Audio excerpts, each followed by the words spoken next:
ತಮ್ಮನೇಲಿ ನೋಡಿ ನಿಮಗೆ ಈಗಾಗಲೇ ಗೊತ್ತಾಗಿರುತ್ತೆ ಯಾವ ಒಂದು ವಿಷಯದ ಬಗ್ಗೆ ಈ ಒಂದು ವಿಡಿಯೋ ಇರುತ್ತೆ ಅಂತ ಹೇಳಿ. ಸೊ KSLU ಇವ್ಯಾಲ್ಯೂಯೇಷನ್ ಬಗ್ಗೆ ನಿಜವಾಗ್ಲೂ ಕೂಡ ಪ್ರತಿಯೊಬ್ಬ ವಿದ್ಯಾರ್ಥಿಗೂ ಕೂಡ ಯಾರೆಲ್ಲ ಫಸ್ಟ್ ಇಯರ್, ಸೆಕೆಂಡ್ ಇಯರ್ ಅಥವಾ third year, fourth, fifth year any of the year LLBಯನ್ನು ಮಾಡ್ತಾ ಇರ್ತೀರ.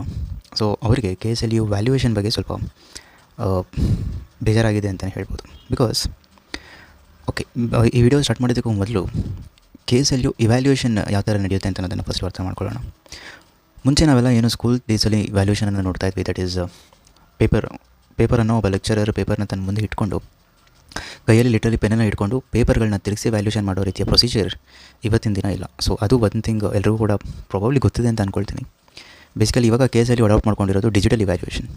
ಸೊ ಡಿಜಿಟಲ್ ಇವ್ಯಾಲ್ಯೂಯೇಷನ್ ಅಂತ ಬಂದಾಗ ಏನಾಗುತ್ತೆ, ನೀವು ಸ್ಕ್ರೀನ್ ಮೇಲೆ ನೋಡ್ತಾ ಇರ್ಬೋದು, ಈ ಥರ ಒಂದು ಸಿಸ್ಟಮನ್ನು ಮಾಡ್ಕೊಂಡಿರ್ತಾರೆ ಯೂನಿವರ್ಸಿಟಿ.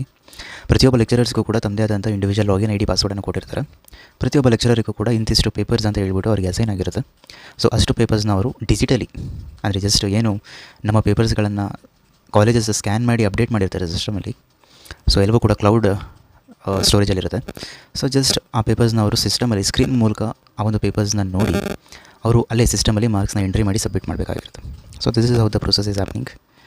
ನಿಜವಾಗ್ಲೂ ಈ ಡಿಜಿಟಲ್ ಇವ್ಯಾಲ್ಯೂಯೇಷನ್ಗೆ ಲಾಗಿನ್ ID ಪಾಸ್ವರ್ಡ್ ಹಾಕ್ಬಿಟ್ಟು ಲೆಕ್ಚರರ್ಸೇ ವ್ಯಾಲ್ಯೂಯೇಷನ್ ಮಾಡ್ತಾಯಿದ್ದಾರೋ, ಕಾಲೇಜಲ್ಲಿ ಕೂತ್ಕೊಂಡು ವ್ಯಾಲ್ಯೂಯೇಷನ್ ಮಾಡ್ತಾರೋ, ಮನೆಯಲ್ಲೇ ಕೂತ್ಕೊಂಡು ಯಾವುದೋ ಸಿಸ್ಟಮಲ್ಲಿ ಲಾಗಿನ್ ಮಾಡಿ ವ್ಯಾಲ್ಯೂಯೇಷನ್ ಮಾಡ್ತಾರೋ, ಅಥವಾ ಡೈರೆಕ್ಟ್ ಯೂನಿವರ್ಸಿಟಿಯಲ್ಲಿ ಒಂದು ವ್ಯಾಲ್ಯೂಯೇಷನ್ ನಡೆಯುತ್ತೋ, ನಿಜವಾಗ್ಲೂ ಅವರೇ ಕೂತ್ಕೊಂಡು ವ್ಯಾಲ್ಯೂಯೇಷನ್ ಮಾಡ್ತಾರೋ, ಅಥವಾ ಎನಿ ಆಫ್ ದಿ ರಿಲೇಟಿವ್ಸ್, ಅವ್ರ ಮಕ್ಕಳು, ಯಾರೋ ರಿಲೇಟಿವ್ಸ್ ಮಕ್ಕಳು, ಆ ಥರ ಯಾರಾದರೂ ಬೇರೆಯವ್ರ ಕೈಲಿ ಲಾಗಿನ್ ID ಪಾಸ್ವರ್ಡ್ ಕೊಡಿಸಿ ಈ ಥರ ವ್ಯಾಲ್ಯೂಯೇಷನನ್ನು ಮಾಡ್ತಾಯಿದ್ದಾರೆ. We have no idea. So second thing we are talking about the pattern of marks. ಯಾವ ರೀತಿಯಾಗಿ ಮಾರ್ಕ್ಸ್ನ ಸ್ಟೂಡೆಂಟ್ಸ್ಗಳಿಗೆ ಕೊಡ್ತಾ ಇದ್ದಾರೆ ಅಂತ ಅನ್ನೋ ವಿಷಯದ ಬಗ್ಗೆ.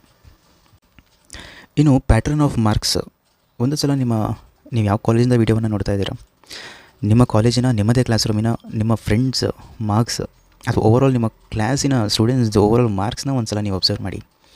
ಒಂದು ಸಿಮಿಲರ್ ಪ್ಯಾಟರ್ನ್ ಆಫ್ ಮಾರ್ಕ್ಸ್ ಇಲ್ಲಿ ಯೂನಿವರ್ಸಿಟಿ ಕೊಡ್ತಾ ಇದೆ. ಅದು 40, round figure 40.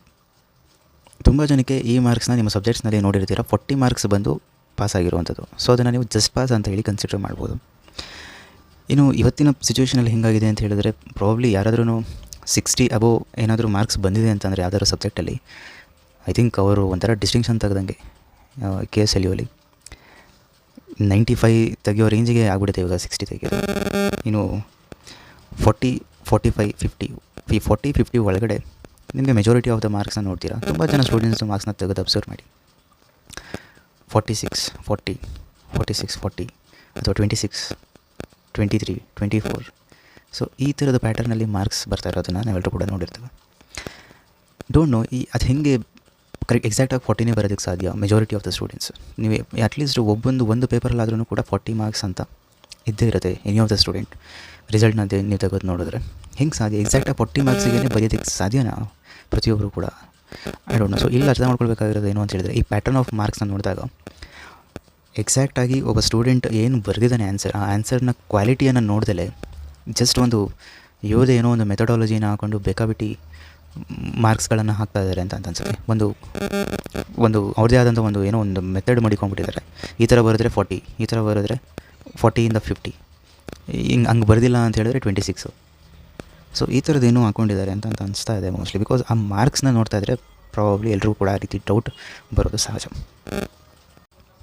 Method of marking ಆಯಿತು. ಇವಾಗ ಮೆಥಡ್ ಆಫ್ ರೈಟಿಂಗ್, ಏನಾದರೂ ಪರ್ಟಿಕ್ಯುಲರ್ ಮೆಥಡ್ ಅಂತ ಇದೆಯಾ? ಇದೇ ರೀತಿ ಬರೀಬೇಕು, ಇದೇ ಫಾರ್ಮ್ಯಾಟಲ್ಲಿ ಬರೀಬೇಕು ಅಂತ ಏನಾದರೂ ಇದೆಯಾ? ನಾವು SLCಯಲ್ಲಿ ನಾವು ನೋಡ್ತೀವಿ, ಅಂದರೆ ಸ್ಟಾರ್ಟಿಂಗ್ ಅದ್ರ ಬಗ್ಗೆ ಬರೆದ್ರೆ ವಾಟ್ ಈಸ್ ಜೂರಿಸ್ಪ್ರುಡೆನ್ಸ್. ಸಪೋಸ್ ಇವಾಗ ಒಂದು ಪೇಪರ್ ಎಕ್ಸಾಂಪಲ್ ತೊಗೋಬೇಕು ಅಂತ ಹೇಳಿದ್ರೆ ವಾಟ್ ಈಸ್ ಜೂರಿಸ್ಪ್ರುಡೆನ್ಸ್, ಅದರದ್ದು ಡೆಫಿನೇಷನ್ನ ಬರೆದ್ರೆ 2 ಮಾರ್ಕ್ಸ್ ಸಿಗುತ್ತೆ ಅನ್ನೋ ಥರದ್ದು ಏನಾದರೂ ಮೆಥಡ್ ಇದೆಯಾ ಅಂತ ಕೇಳಿದ್ರೆ ಆಬ್ವಿಯಸ್ಲಿ ಇದರಲ್ಲಿ ಆ ರೀತಿಯಾಗಿ ಯಾವುದೇ ಮೆಥಡ್ ಅಂತ ಅನ್ನೋದು ಇಲ್ಲ. ಅಕಸ್ಮಾತ್ ಗೊತ್ತಿರೋ ದಯವಿಟ್ಟು ಕಾಮೆಂಟ್ ಸೆಕ್ಷನಲ್ಲಿ ಹೇಳಿ, ಈ ಥರ ಒಂದು ಮೆಥಡ್ ಇದೆ ಅಂತ ಹೇಳ್ಬಿಟ್ಟು ಯಾವ್ದಾದ್ರು ನೋಟಿಫಿಕೇಷನ್ ಇದ್ದರೆ ಅದು ದಯವಿಟ್ಟು ರೆಫರ್ ಮಾಡಿ ನನಗೆ, so that I will understand. Method ಅಂತ ಇಲ್ಲ, ಬಟ್ ಮೆಜಾರಿಟಿ ಆಫ್ ಲೆಕ್ಚರರ್ಸ್ ಅಥವಾ ಸೀನಿಯರ್ಸು ಯೂಟ್ಯೂಬ್ ಅದು ಬೇರೆ ಯಾವುದೋ ಒಂದು ಚಾನಲ್ಸಲ್ಲಿ ಅವರೇ ಹೇಳೋದನ್ನ ನಾವೆಲ್ಲರೂ ಕೂಡ ಕೇಳಿರ್ತೀವಿ. ಸಿನಾಪ್ಸಿಸ್ ಬರೀಬೇಕು, ಇಂಟ್ರೊಡಕ್ಷನ್ ಬರೀಬೇಕು, ಡೆಫಿನೇಷನ್ ಬರೀಬೇಕು, ಅದರದ್ದು ಬಾಡಿ ಬರೀಬೇಕು, ಕನ್ಕ್ಲೂಷನ್ ಬರೀಬೇಕು, ಕೇಸ್ ಲಾಸ್ ಬರೀಬೇಕು. Yes okay, as LLB students case ಲಾಸ್ಗಳನ್ನ ಬರೀಬೇಕು, ಸೆಕ್ಷನ್ಸ್ ಬರೀಬೇಕು, ಆರ್ಟಿಕಲ್ಸ್ ಇದ್ದರೆ ಆರ್ಟಿಕಲ್ಸ್ಗಳನ್ನ ಬರೀಬೇಕು, that is agreed.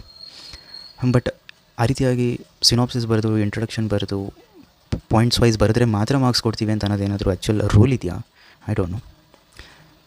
Second method, essay ಟೈಪಲ್ಲಿ ಬರೀತಾರೆ. ಕೆಲವರನ್ನು ನೀವು ತೆಗೆದುಕೊಂಡ್ರೆ ಅವರು ಪಾಯಿಂಟ್ ವೈಸ್ ಮಾಡಿ ಬರೆಯೋದಿಲ್ಲ, ಸ್ವಲ್ಪ ಎಸ್ಸೆ ಟೈಪಲ್ಲಿ ಸೆಂಟೆನ್ಸ್ ವೈಸಲ್ಲಿ ಬರೆಯೋ ಥರದ ಸ್ಟೂಡೆಂಟ್ಸ್ಗಳು ಕೂಡ ಇರ್ತಾರೆ. ಹಾಗಾದರೆ ಆ ರೀತಿ ಬರೆದ್ರೆ ಮಾರ್ಕ್ಸ್ ಕೊಡೋದಿಲ್ವಾ? ಅದು ಕೂಡ ಗೊತ್ತಿಲ್ಲ. ಇನ್ನು ಚಾಲೆಂಜ್ ವ್ಯಾಲ್ಯೂಯೇಷನ್ ಮತ್ತು ರಿವ್ಯಾಲ್ಯೂಯೇಷನ್ ತುಂಬ ಜನ ಹೇಳಿರೋದನ್ನು ಕೂಡ ಕೇಳಿದ್ದೀನಿ. ದಟ್ ಚಾಲೆಂಜ್ ವ್ಯಾಲ್ಯೂಯೇಷನ್ ಅಥವಾ ರಿವ್ಯಾಲ್ಯೂಯೇಷನ್ಗೆ ಹಾಕಿದ್ಮೇಲೆ ಎಷ್ಟೋ ಜನದ್ದು ಪೇಪರ್ಸ್ ಕ್ಲಿಯರ್ ಆಗಿದೆ, ಮಾರ್ಕ್ಸ್ ಕೊಟ್ಟಿದ್ದಾರೆ ಆ್ಯಕ್ಚುಲಿ ಅಂತ ಹೇಳಿರೋದನ್ನು ಕೇಳಿದ್ದೀವಿ.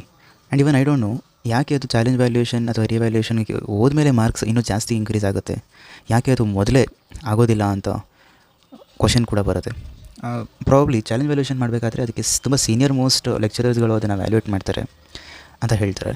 ಹಾಗಾದರೆ ಮೊದಲು ವ್ಯಾಲ್ಯೂಯೇಷನ್ ಮಾಡೋರು ಏನಿರ್ತಾರೆ, ಜನರಲ್ ವ್ಯಾಲ್ಯೂಯೇಷನ್ ಮಾಡೋರು, ಹಾಗಾದರೆ ಅವರು ಎಲ್ಲರೂ ಇನ್ಕೇಪಬಲ್ ಅಂತನಾ? ಅವರಿಗೆ ಒಬ್ಬ ಸ್ಟೂಡೆಂಟ್ ಬರೆದಿರುವಂಥ ಆನ್ಸರ್ಸ್ನ ಅವ್ರಿಗೆ ಅದರದ್ದು ಕ್ವಾಲಿಟಿ ಏನು ಬರೆದಿದ್ದಾನೆ, ಅದ್ರಲ್ಲಿ ನಿಜವಾಗ್ಲೂ ಎಸೆನ್ಸ್ ಇದೆಯಾ, ಪಾಯಿಂಟ್ಸ್ ಇದೆಯಾ, ಸ್ಟಿಕ್ ಟು ದ ಕ್ವಶನ್ಗೆ ಏನು ರಿಕ್ವೈರ್ಮೆಂಟ್ ಇದೆ ಅದನ್ನು ಬರೆದಿದ್ದಾನ ಇಲ್ವಾ ಅಂತ ಹೇಳಿ ಚೆಕ್ ಮಾಡಲಿಕ್ಕೆ ಆಗದೇ ಇರೋ ಅಷ್ಟು ಇನ್ಕೇಪಬಲ್ ವ್ಯಾಲ್ಯೂಟರ್ಸ್ ಲೆಕ್ಚರರ್ಸ್ಗಳನ್ನ ಹಾಕಿ ಇಲ್ಲಿ ವ್ಯಾಲ್ಯೂಯೇಷನನ್ನು ಮಾಡಿಸ್ತೀರಾ? I don't know. I think KSLU university evaluation next ಬರ್ತಾರ ಅದು ಸ್ವಲ್ಪ ಟ್ರಾನ್ಸ್ಪರೆಂಟ್ ಆಗಬೇಕಾಗಿದೆ ಅಂತ ಅನಿಸುತ್ತೆ. ಯಾವ ಒಬ್ಬ ಲೆಕ್ಚರರ್ ಆ ಒಂದು ಪರ್ಟಿಕ್ಯುಲರ್ ಪೇಪರ್ನ ವ್ಯಾಲ್ಯೂಯೇಟ್ ಮಾಡಿದ್ದಾನೆ ಅಂತಲೋ ಅವ್ರದ್ದು ಡೀಟೇಲ್ಸ್ ಆಗಿರ್ಬೋದು, ಅಥವಾ ಪ್ರತಿಯೊಂದು ಪೇಪರ್ ಒಬ್ಬ ಸ್ಟೂಡೆಂಟದು ಈಚ್ ಪೇಪರ್ ವ್ಯಾಲ್ಯೂಯೇಟ್ ಮಾಡಿ ಫೈನಲ್ ಮಾರ್ಕ್ಸ್ನ ಅಪ್ಡೇಟ್ ಮಾಡೋ ಟೈಮಲ್ಲಿ ಅವ್ರದ್ದೊಂದು ಫೇಸ್ ಅಥೆಂಟಿಕೇಷನ್ ಮಾಡುವಂಥದ್ದು, ಬಯೋಮೆಟ್ರಿಕ್ ವೆರಿಫಿಕೇಷನ್ ಮಾಡುವಂಥದ್ದು ನೆಸೆಸಿಟಿ ಇದೆ ಅಂತ ಅನಿಸುತ್ತೆ. ಬಿಕಾಸ್ ಎಕ್ಸಾಕ್ಟ್ಲಿ ಲೆಕ್ಚರರೇ ಈ ಒಂದು ವ್ಯಾಲ್ಯೂಯೇಷನ್ ಮಾಡ್ತಾಯಿದ್ರೆ ಐ ಥಿಂಕ್ ಯಾಕೆ ಇಷ್ಟು ವರ್ಸ್ಟಾಗಿ ಮಾರ್ಕ್ಸ್ನ ಕೊಡ್ತಾರೆ ಅಂತ ಅನ್ನೋದು ನಿಜವಾಗ್ಲೂ ಐಡೆಂಟಿಫೈ ಮಾಡಬೇಕಾಗಿದೆ. ಏನಾದರೂ ಮೆಥಡ್ ಆಫ್ ರೈಟಿಂಗ್ ಇದೇ ರೀತಿಯಾಗಿ ಬರೀಬೇಕು ಅನ್ನೋ ಒಂದು ಸ್ಟ್ರಕ್ಚರ್ ಆಫ್ ರೈಟಿಂಗ್ ಏನಾದರೂ ಇದೆಯಾ, ಅದನ್ನು ಯೂನಿವರ್ಸಿಟಿ ಕ್ಲಾರಿಫೈ ಮಾಡಬೇಕು. ಡಿಜಿಟಲ್ ವ್ಯಾಲ್ಯೂಯೇಷನ್ ಮಾಡೋ ಬದಲು ಲೈಕ್ ಓಲ್ಡ್ ಮೆಥಡ್ ಏನು ಆಫ್ಲೈನ್ ವ್ಯಾಲ್ಯೂಯೇಷನ್ ಪೇಪರ್ಸ್ಗಳನ್ನ ಖುದ್ದು ಲೆಕ್ಚರರ್ಸ್ ಕೂತು ವ್ಯಾಲ್ಯೂಯೇಟ್ ಮಾಡುವಂಥದ್ದು, I think it is more efficient ಅಂತ ಅನಿಸುತ್ತೆ. ನಿಜ, ಬಿಕಾಸ್ ಎಷ್ಟೋ ಜನ ಎಸ್ಸೆ ಟೈಪಲ್ಲಿ ಬರೆಯೋರು ಇರ್ತಾರೆ, ಎಲ್ಲರೂ ಕೂಡ ಪಾಯಿಂಟ್ಸ್ಗಳನ್ನ ಮಾಡಿ ಬರೆಯೋರು ಇರಲ್ಲ. ಸೊ ಆ ರೀತಿ ಇದ್ದಾಗ ಒಬ್ಬ ವ್ಯಾಲ್ಯೂಯೇಟರ್ ಎಷ್ಟೊತ್ತು ಅಂತ ಹೇಳ್ಬಿಟ್ಟು ಆ ಸ್ಕ್ರೀನ್ ಸಿಸ್ಟಮ್ನ ನೋಡಿ ವ್ಯಾಲ್ಯೂಯೇಟ್ ಮಾಡಲಿಕ್ಕೆ ಸಾಧ್ಯ ಆಗುತ್ತೆ. ಅವರು ಕೂಡ ತಲೆನೋವು ಬರ್ಬೋದು, ಕಣ್ಣೋವು ಬರ್ಬೋದು, ತುಂಬ ಸ್ಟ್ರೆಸ್ ಫೀಲ್ ಆಗ್ಬೋದು. ಸೊ ಆ ಕಾರಣದಿಂದಲೇ ಏನಾದರೂ ಕೂಡ ಈ ರೀತಿಯಾಗಿ ಮಾರ್ಕ್ಸ್ ಕ್ವಾಲಿಟಿ ಆಫ್ ಮಾರ್ಕ್ಸ್ ಏನು ಸ್ಟೂಡೆಂಟ್ಸ್ ಎಕ್ಸ್ಪೆಕ್ಟ್ ಮಾಡ್ತಾರೋ ಆ ರೀತಿ ಸಿಗ್ತಾಯಿಲ್ಲ ಅಂತ ಹೇಳ್ಬೋದು. ಅದು ಎಕ್ಸಾಕ್ಟ್ಲಿ ಸ್ಟೂಡೆಂಟ್ ಆ ಸೆಂಟೆನ್ಸಲ್ಲಿ ಆ ಎಸ್ಸೆ ಟೈಪಲ್ಲಿ ಬರೆದಾಗ ಆ್ಯಕ್ಚುಯಲ್ ಇನ್ಫಾರ್ಮೇಷನ್ ಪಾಯಿಂಟ್ಸು ಅದರಲ್ಲಿ ಇದ್ರೂ ಕೂಡ ಅದನ್ನು ಐಡೆಂಟಿಫೈ ಮಾಡೋದಕ್ಕೆ ಕೆಲವು ವ್ಯಾಲ್ಯೂಯೇಟರ್ಸ್ ಫೇಲ್ ಆಗ್ತಾ ಇದ್ದಾರೆ ಅಂತ ಅನ್ಸುತ್ತೆ. ಐ ಡೋಂಟ್ ನೋ, ನಿಮ್ಮದು ಒಪಿನಿಯನ್ಸ್ನ ಇದರಲ್ಲಿ ಪ್ಲೀಸ್ ಮೆನ್ಷನ್ ಮಾಡಿ, so that let us have a discussion. ಬೇಕಾದರೆ ಇನ್ನೊಂದು ವೀಡಿಯೋ ಕೂಡ ಮಾಡೋಣ ಅಂತ. Thank you.